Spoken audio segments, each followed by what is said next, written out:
Hello, नमस्ते, प्रणाम, सलाम। Welcome to Daily mirror.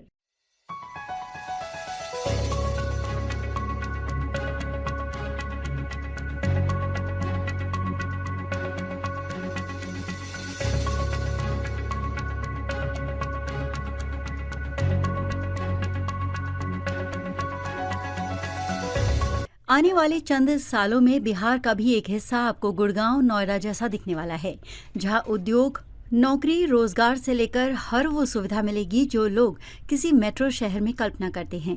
जी हाँ, राजगीर को नया गुड़गांव बनाने के लिए बिहार के सीएम नीतीश कुमार अगले सप्ताह डीएलएफ के चेयरमैन कुशल पाल सिंह से मुलाकात करेंगे और राजगीर को गुरुग्राम की तरह विकसित करने का प्रस्ताव पेश करेंगे।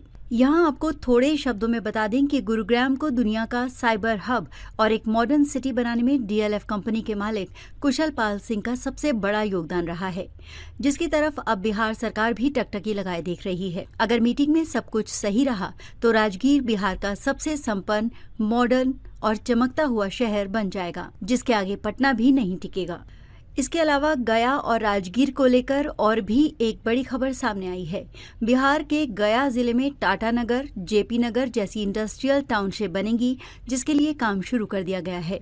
इस टाउनशिप में school, college, hospital, mall, shopping centre, private water supply system, skill development centre और औद्योगिक संस्थान होंगे।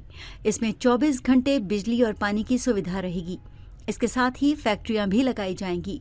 इससे करीब 1 लाख लोगों को प्रत्यक्ष और अप्रत्यक्ष रूप से रोजगार मिलेगा। टाउनशिप लगभग 1500 एकड़ में बनाने की योजना है। टाउनशिप के 40% हिस्से में हरियाली होगी। टाउनशिप में 16,000 करोड़ रुपए के निवेश का लक्ष्य निर्धारित किया गया है। इसके लिए स्पेशल पर्पज व्हीकल का गठन किया गया है। एसपीवी निवेशकों को टाउनशिप में निवेश के लिए तैयार करेगा। इस दौरान ये बिहार में उद्योग के लिए दी जाने वाली सुविधाओं के साथ ही सरकारी नीतियों के बारे में जानकारी देगा। स्पेशल पर्पज व्हीकल को बिहार इंटीग्रेटेड मैन्युफैक्चरिंग सिटी गया लिमिटेड के नाम से जाना जाएगा। इस संबंध में गया के डीएम डॉक्टर त्यागराजन एसएम ने बताया कि गया बोधगया के बीच इंडस्ट्रियल टाउनशिप डेवलप किया जाना है और इसके संबंध में चर्चा की जा रही है। इसका प्रारूप पहले स्टेज में है। टाउनशिप में एक ही जगह पर काम करने के साथ ही परिवार को रखने की भी व्यवस्था होगी। 24 घंटे बिजली, पानी, यातायात की सुविधा, स्वास्थ्य, शिक्षा और मार्केटिंग की व्यवस्था। ऑफिस तक आने जाने में परेशानी नहीं होगी। सुरक्षा के इंतजाम होंगे। टाउनशिप में बाहरी की एंट्री बैन होगी।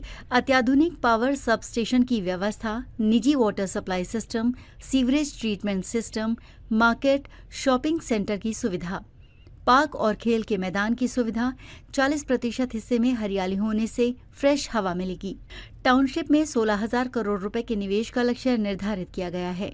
इसके लिए स्पेशल पर्पज व्हीकल का गठन किया गया है। एसपीवी निवेशकों को टाउनशिप में निवेश के लिए तैयार करेगा।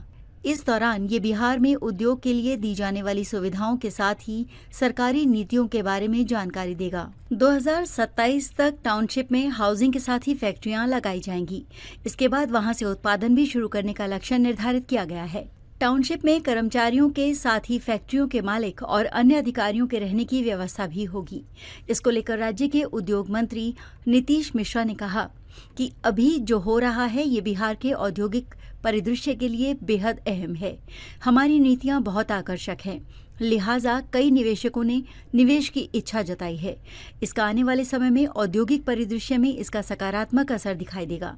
बिहार के इंडस्ट्रियल सिटी बिहटा में एक साथ 4 फैक्ट्रियों के उद्घाटन पर उद्योग विभाग की सचिव वंदना प्रेयसी ने कहा कि बिहार बिजनेस कनेक्ट के दौरान जो एएमयू साइन हुए थे, उन्हीं में से 3 यूनिटों का मंगलवार को उद्घाटन और 1 इकाई का शिलान्यास हुआ है। उन्होंने कहा कि विभाग किए गए एएमयू को धरातल पर उतारने के लिए गंभीरता से प्रयासरत है। मंगलवार को जिन इकाइयों का उद्घाटन हुआ है, उनमें बैकपैक, स्कूल बैग, अस्पताल और स्कूल यूनिफॉर्म, स्पोर्ट्स और फैशन वियर, लैपटॉप और डेस्कटॉप के उपकरण के अलावा डेयरी उत्पादों का उत्पादन किया जाएगा। औद्योगिक क्षेत्र में नई इकाई डी वेगा बॉन्ड का संचालन डीवी रंजन के स्तर से किया जाएगा। इसमें लगभग 250 लोगों को प्रत्यक्ष और अप्रत्यक्ष रोजगार मिलेगा। एंजल्स प्राइवेट लिमिटेड की संचालक अंजू सिंह ने बताया कि 2.34 करोड़ रुपए का निवेश किया गया है। अनामिका की ऑनलाइन स्पाइरल इकाई में 5 करोड़ रुपए का निवेश किया गया है। ज्ञान चांदनी की तरफ से संचालित नमस्ते इंडिया NIF प्राइवेट लिमिटेड में 350 करोड़ का निवेश किया गया है। इसमें लगभग 800 लोगों को रोजगार मुहैया कराया जाएगा। DV रंजन की मालिक प्रियंका रंजन ने कहा कि हमारा उद्देश्य है कि हमारे बच्चे यहीं के बने बैग लेकर स्कूल जाएं। हम हर गांव से 50 बच्चे गोद लेंगे।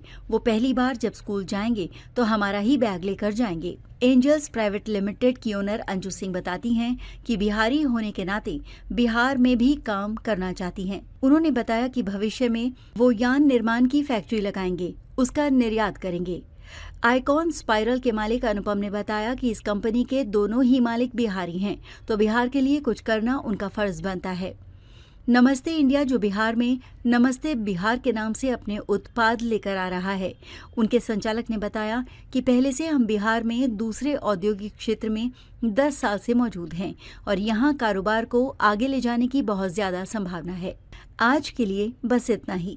अगर आपको वीडियो पसंद आया तो इसे लाइक करें, शेयर करें, कमेंट करें और अपने चैनल को सब्सक्राइब करना ना भूलें। मिलेंगे नए वीडियो के साथ, तब तक आप देखते रहिए डेली मिरर।